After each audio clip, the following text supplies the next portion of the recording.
আপনি কি জানেন আমেরিকার ইতিহাসে একজন মাত্র নারী ছিলেন যিনি আমেরিকার প্রেসিডেন্ট হওয়ার খুব কাছাকাছি চলে গিয়েছিলেন? হ্যাঁ, আজকে আমরা কথা বলবো হিলারি ক্লিন্টন সম্পর্কে।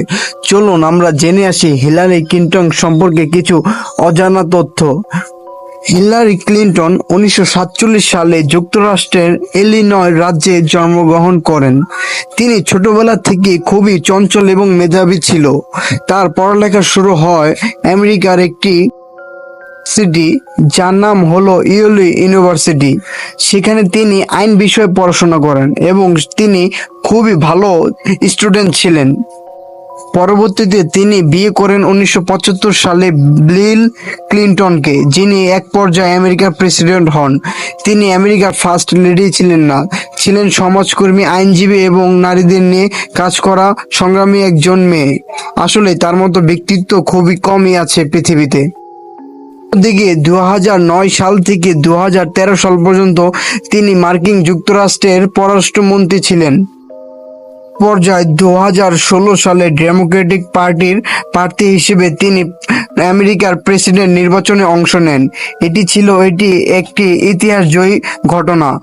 একজন নারী হিসেবে এত বড় দলের প্রার্থী হিসেবে নির্বাচনে অংশ নেওয়া আসলে নজিরবিহীন। যদিও তিনি পরবর্তীতে প্রেসিডেন্ট হতে পারেননি, তবে তার নেতৃত্ব, তার গুণাবলী, তার আত্মবিশ্বাস হাজার কোটি মানুষের অনুপ্রেরণা হিসেবে আজও কাজ করে।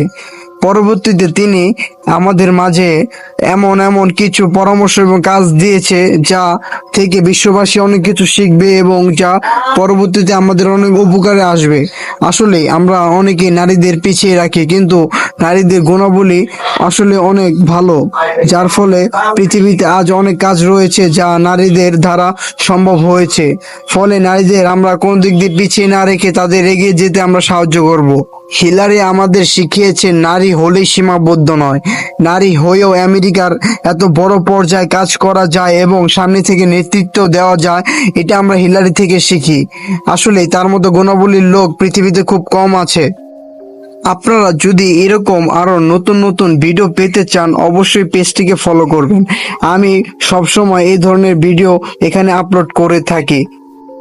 আর ভিডিওতে কোনো ভুল তথ্য কিংবা কোনো কিছু ভুল হলে আমাকে ক্ষমা দৃষ্টিতে দেখবেন এবং ভুল ধরিয়ে দিলে আমার উপকার হবে, যাতে পরবর্তীতে আমি ভুল শুধরিয়ে নতুন ভিডিও আনতে পারি।